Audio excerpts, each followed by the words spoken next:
Reflexní tepelná izolace Házová Menhart ANEP, velká kuchařka nové izolace 3. tisíciletí, kterou držíte v ruce, je z mnoha důvodů pozoruhodná. Už jen proto, že zpracovává technické téma, ve kterém tápají i profesionálové. A také proto, že vedle odborníků oslovuje i širší stavební veřejnost se smyslem pro techniku. Důvodů, proč se do ní začíst, je však mnohem víc. Hlavní roli v této knize hrají tenkostěné, stříbrolesklé nebo zlatolesklé pásy či folie, které jsou na pohled velmi nápadné a na někoho působí až tajemně, někomu dokonce připomínají kosmické technologie. Toto jsou slova pana doktora Jiřího Hejálka.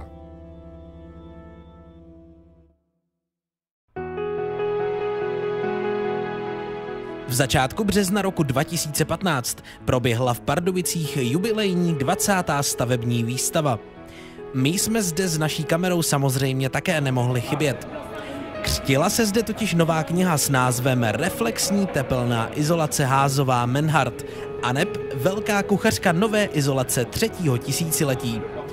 Ta mapuje vývoj a použití RTI izolace Házová Menhart. V tomto dokumentu si představíme nejen samotné tvůrce, ale i partnery tohoto projektu.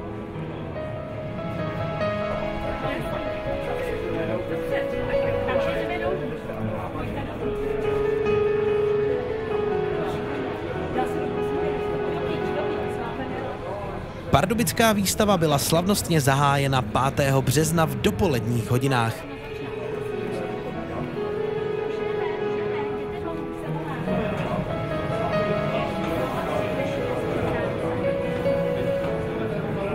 Vážení návštěvníci, vážení vystavovatelé, vážení hosté, dovolte mi, abych vás všechny přivítala na jubilejní 20. pardubické stavební výstavě. Jako první bych předala slovo paní inženýrce Haně Dvořáčkové, náměstkyni primátora města Pardubice. Děkuji za možnost promluvit při zahájení této výstavy.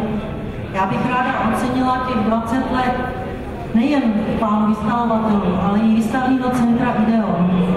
Nyní bych předala slovo panu předsedovi představenstva Krajské hospodářské komory Pardubického kraje, panu Jiřímu Doležalovi.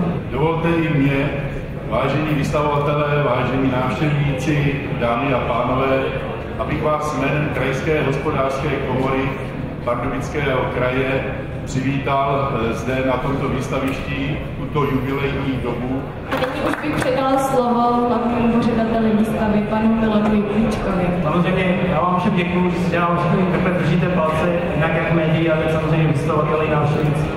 Nedělá se to lehce, v této době sami víte, že jezdíte po republice, po těch regionálních výstavách, že to prostě všude si nevypadá tak, jak to vypadá tady.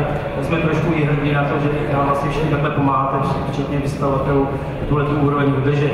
Samozřejmě teď si dám slovo paní Hásové, která je hlavní organizátorka knihy o izolaci, kterou teďka tady slavnostně potříme. Proto vás pak všechny zveme dolů na skleničku, jak na šampaňský, tak na víno. Máme dobré víno bílé, víno červené, máme šampaňské, tak vás všechny zveme na ten křest. Dobrý den, já bych chtěla poděkovat vystavovatelům, já bych chtěla poděkovat všem, že vznikla tahle kniha. Jmenuje se Velká kuchařka nové izolace 3. tisíciletí. A kuchařka je to proto, že je tam recept, jak s tou izolací pracovat a hlavně, které firmy oslovit, aby zákazník finální úpravu měl vlastně v té nejlepší kvalitě.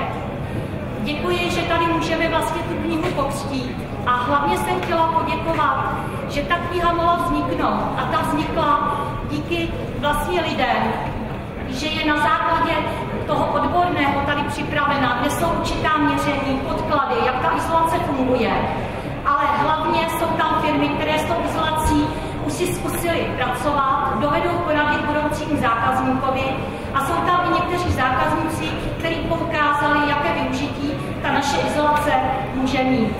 Děkuji všem, kteří přispěli, aby tato kniha mohla vzniknout.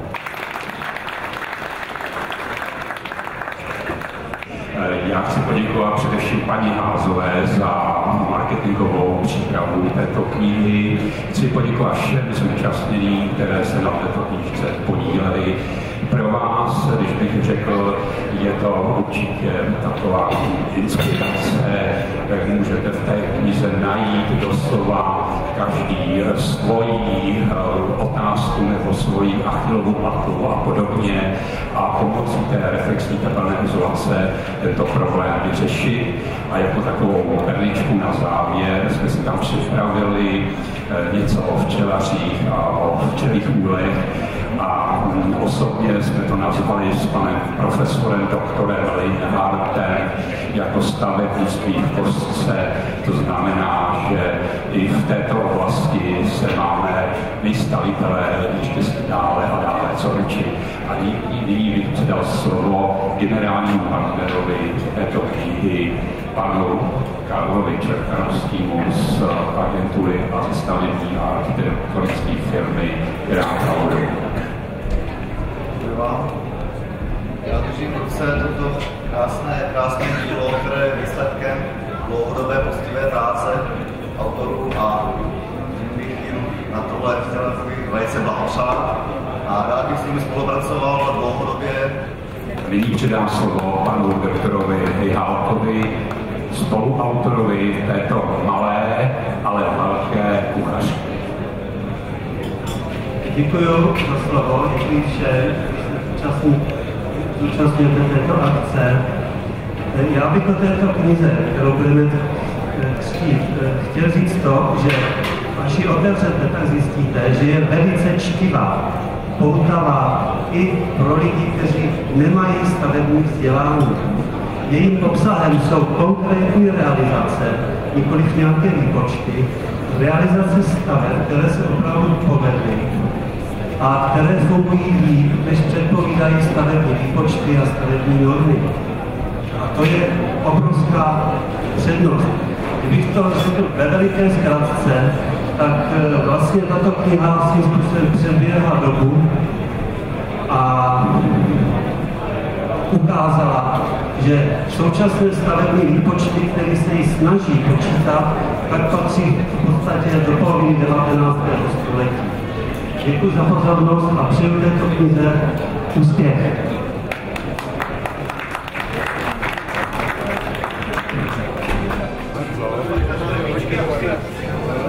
Tak je slavnostně očtěná, jo?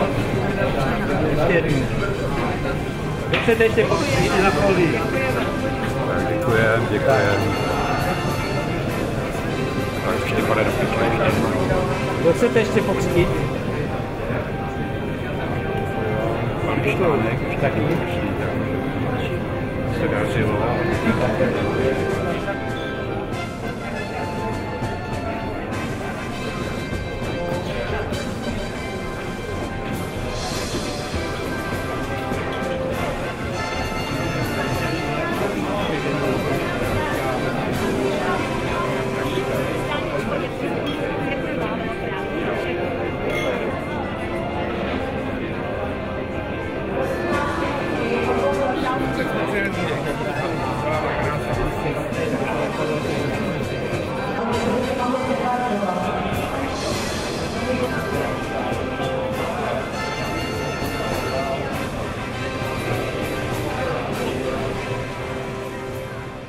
Nyní se vydáme do prezentačního stánku, kde bylo možné si izolaci RTI Házová Menhart prohlédnout.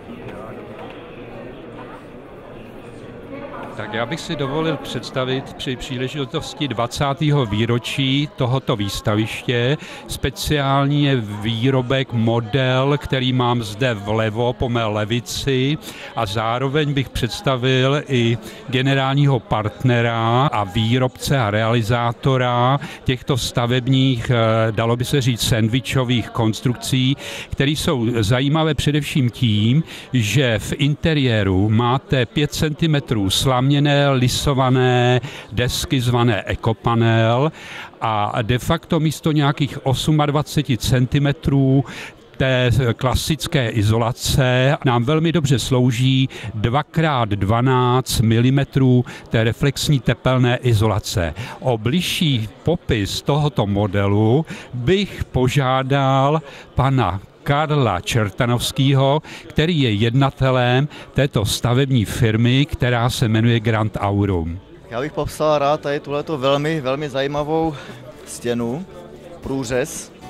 Jedná se o velmi úsporný jakoby systém, který nejenom uspoří energii, ale hlavně teda přispívá ke zdravému životnímu klimatu nebo vnitřnímu klimatu v domě, v interiéru. To znamená, proč takhle to vzniklo? Máme nějakou izolaci RTI Házová Menhart 2x, 12 mm 2x, máme nějaký vzduchový mezery, což tím pádem vlastně taky, to je další izolace, ale hlavně potom z toho interiéru máme stramitový panel, ekopanel zvaný, který je lisovaný z výběrové slámy a přispívá velmi dobře ke zdravému klimatu. Velmi dobře pracuje s vlhkostí a s teplem, s akumulací v létě i v zimě. To znamená, v letním období on je schopen během noci, kdy je chladnějc, do sebe natáhnout chladnější vzduch, chlad, a pak ho během dne má tu funkci až 8 hodin ho pouště se zpátky do interiéru. Jakmile je zvýšená vzdušná vlhkost v interiéru, v domě, v bytě, tak on má tu schopnost ji přijmout a jakmile třeba například v zimě funguje vytápění, tak samozřejmě každý z nás ví, že je problém se suchým vzduchem. Při klasickém vytápění radiátory. Tento panel v případě toho, že nasaje nějakou vlhkost, například se skoupání, z vaření a tak dále, což je běžné, později postupně pouští. Je to takový jakoby systém, který nepotřebuje žádnou elektriku, žádný počítače, žádnou techniku zvláštní, funguje to samo. Navíc je to doplněno hliněnou omítkou Kleigár, která také přispívá ke zdravému klimatu vevnitř v budovách a spolu fungují téměř, myslím si, že dokonale. Takže máme tady, abych to ještě upřesnil, proč máme tyto vzduchové mezery a tento systém uvnitř v domě. Asi všichni víme, že dřevu škodí vlhkost a další vlivy, to znamená škůdci a tak dále. My tím, že používáme RTI Házová Menhart z obou dvou stran, uzavíráme kompletně konstrukci, tím ji chráníme i zvenčí, i zevnitř před působením kterýchkoliv vlivů. A pak vlastně se jedná o to, že musíme mít nějaký vzdušný jakoby objem nebo vzdušnou kvalitu uvnitř. To nám spravuje ekopanel nebo stramitový panel spolu s hliněnou omítkou Kleigár. Já teda doplním ještě tady tu informaci ohledně z vnější strany. Je teda sádorovlaknitá deska Fermacell, která je pokrytá tadyhle už tenkovrstvou fasádní omítkou. Takže máme vlastně dokonalý systém, nepotřebujeme žádné další silnovrstvé izolační materiály zvenku a tak dále. Tak jsme opět po roce v Pardubicích. Vítáme vás na stavební pardubické výstavě, kde se zúčastňujeme skoro každý rok a letos se konal zde, kromě toho, že zde vystavujeme, křest knihy.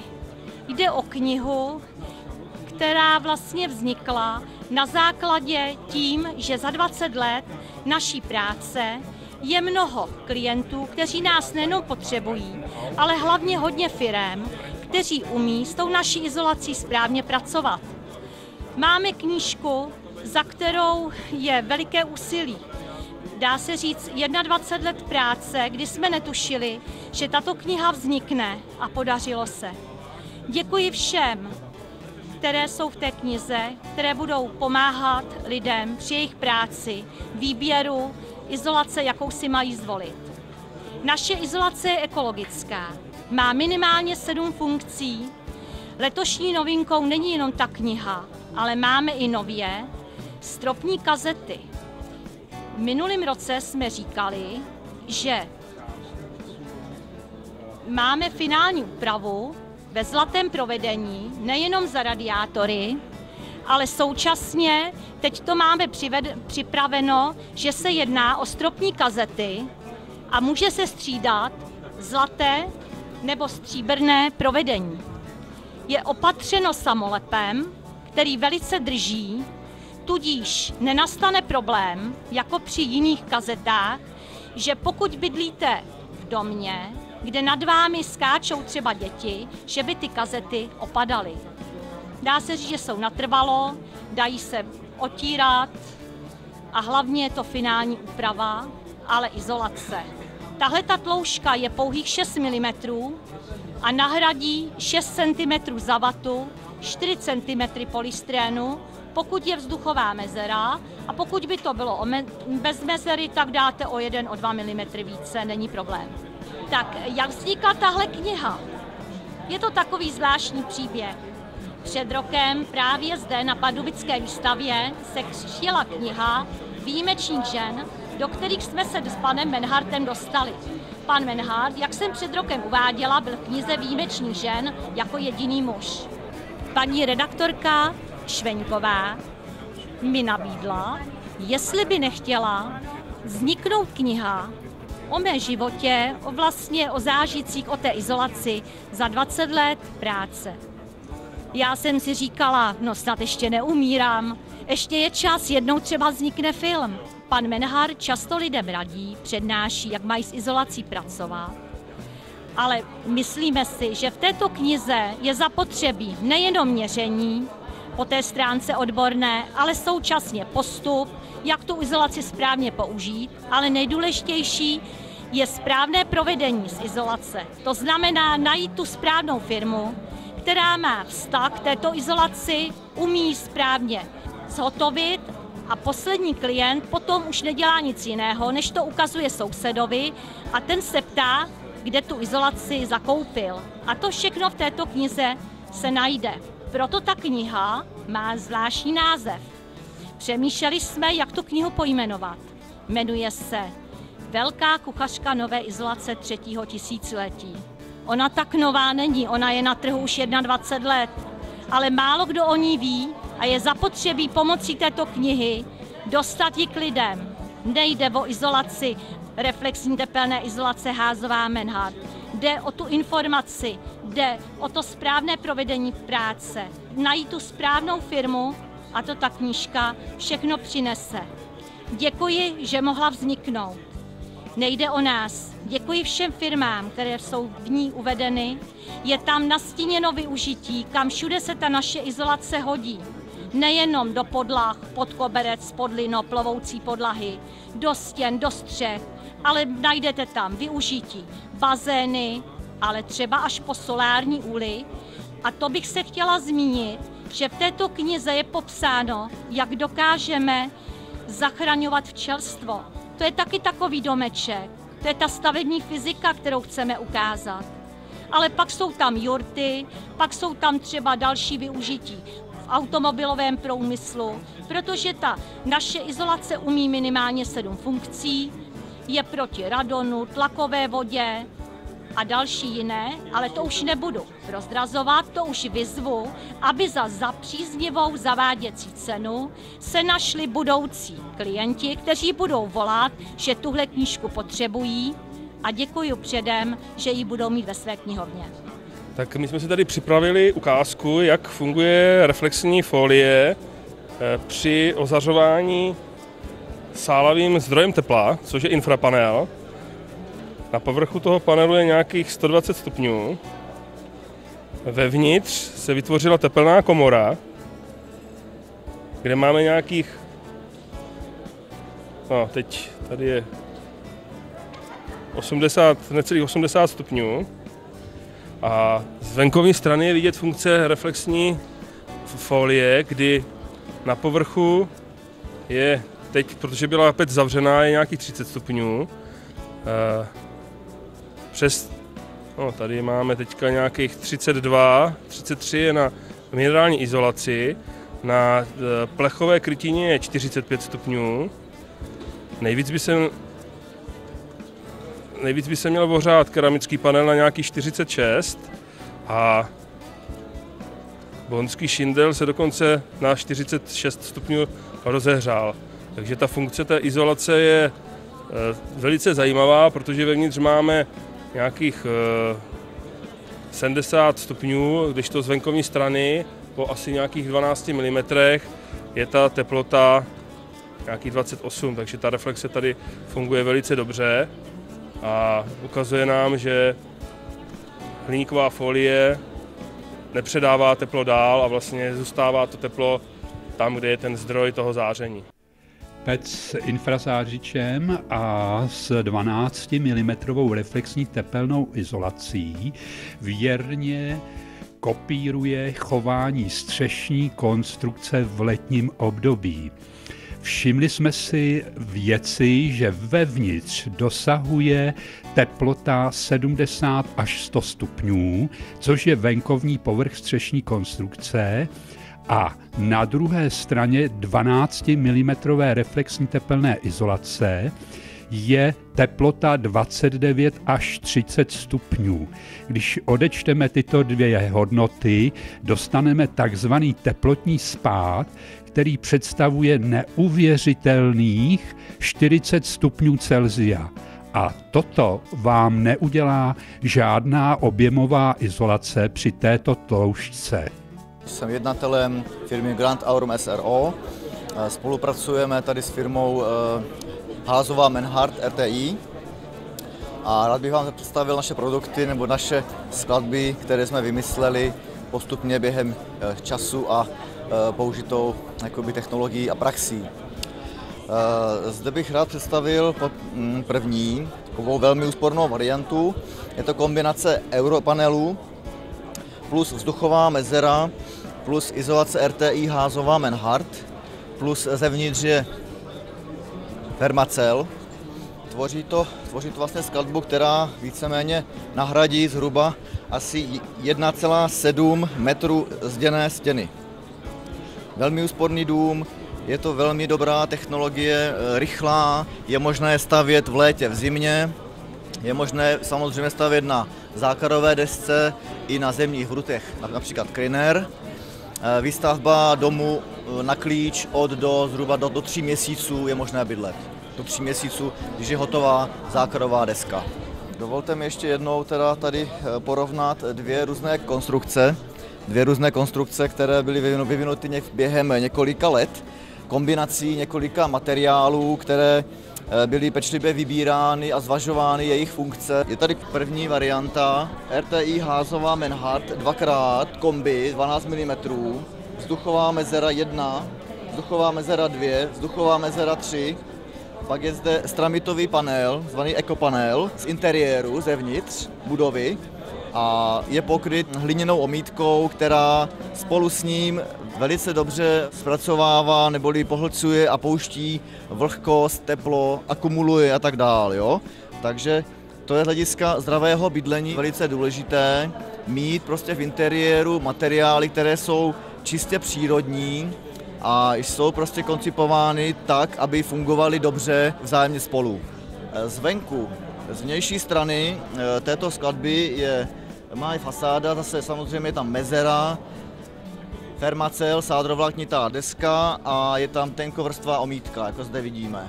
Takže není potřeba žádných dalších zateplování materiálu jako skelná vata, polystyrén a tak dále.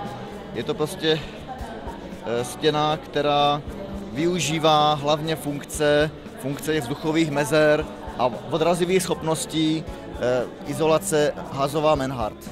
Druhá skladba je doplněna ještě PIR panelem, PIR pěnou, která také má odrazivé prvky a má 4 vzduchové mezery. Tohle je prostě příklad skladby, která je jakoby na úrovni pasivní dřevostavby. Takže takové to srovnání těchto dvou skladeb.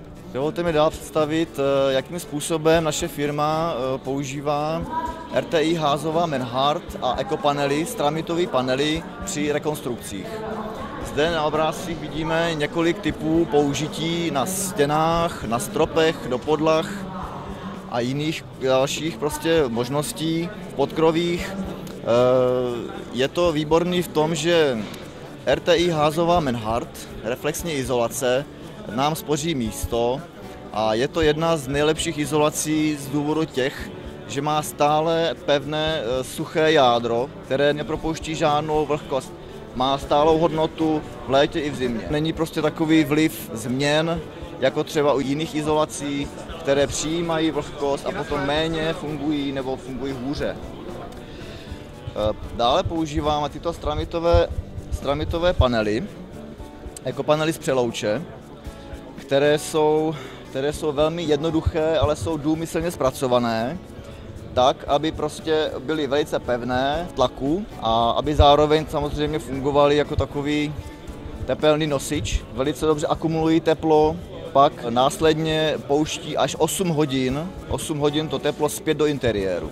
Tento ekopanel zároveň velice dobře pracuje s vlhkostí interiéru, to znamená, on ji přijímá a pouští. Při dobrém zpracování izolací a parazábran se nevyskytují žádné plísně a je velmi dlouhodobý. Nejdou do toho žádné myši, žádní hlodavci a tak dále. A dá se z něho postavit třeba jenom příčka, anebo celý dům. Používáme to v případě tady, jak je vidět na obrázku, na jednoduchý rošt, kde je vlastně v pozadí RTI házová Menhart, pak je rošt a pak je tento stramitový panel. Na to se potom finálně může natahovat perlinka, lepidlo, jak známe, a může se dávat samozřejmě hliněná omítka, anebo klasická P2, štuková omítka, těch možností je více. Je možno to i obkládat obyčejnými dřevěnými palubkami, pak je to vlastně zase stylový, dá se to používat na chalupách, v podkroví, kdekoliv. Z ekopanelu je možné přistavovat k starým zděným domům, jak tady vidíme, další místnosti, další objekty. Není problém žádný, že by to nějakým způsobem pracovalo, praskalo a tak dále. Dá se to pěkně propojit a ve finále, jak vidíme zde, není ani vidět rozdíl, že by to bylo jakoby zkombinované nějaká dřevostavba a plus zděný dům. V podkrovích ta montáž je velice snadná. Zase se montuje na nějaký rošt s izolací samozřejmě, kde je vždycky nějaká vzduchová mezera. Ke spojování naší izolace máme naše vlastní pásky. Velice dobře drží, jsou ve stříbrném, případně zlatém provedení, v 1 mm pouhé tloušťky, ve 2 mm, případně oboustranné. Můžeme dělat na přání i různé tloušťky větší, tak které třeba vyžadovaly ohledně ostění, třeba i v 5 mm, 10 mm, na přání různé dílky. Naše klasická délka je 25 metrů. Vřele doporučujeme. To je z 20. výstavy v Pardubicích vše. Na závěr nezbývá než popřát nejen knize, ale i RTI izolaci házová Menhart, ať se daří a najdou si co nejvíce spokojených zákazníků.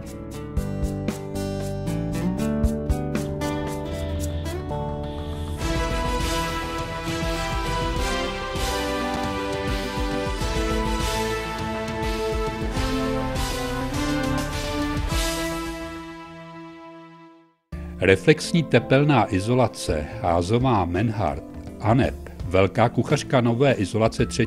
tisíciletí, kterou držíte v ruce, je z mnoha důvodů pozoruhodná. Už jen proto, že zpracovává technické téma, ve kterém tápají i profesionálové.